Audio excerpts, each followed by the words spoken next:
scraped all of this and cleaned it up. And now I can do my final coat on. Okay, now I'm just trying to fill that void because remember that first coat is where we got our height. And now I just want to fill that void.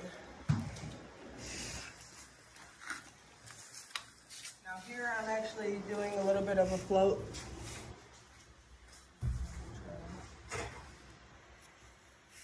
So I'm going to hold, most of my pressure is actually on the back of my trowel. And I'm just going right up against that metal.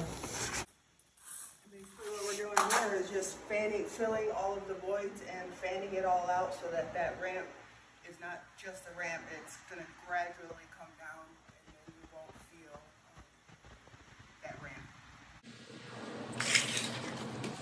This spot here.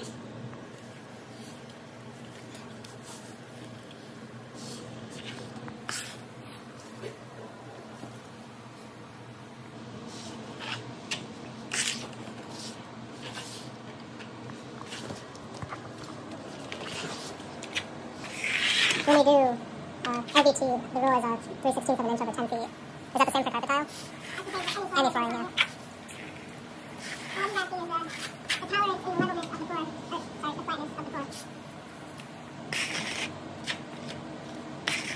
So I like to go back one more time, and I'm going to try to do all one pass.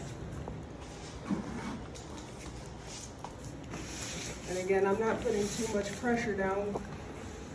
I really just want, the more pressure you put, the less void you're going to fill. You want to let the patch kind of move inside of those grooves.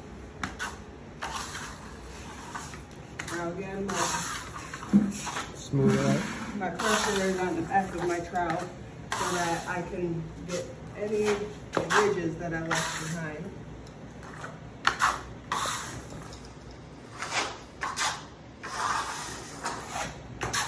And I always fan it out a little bit more than the first coat so that you're making sure you're getting all of that level.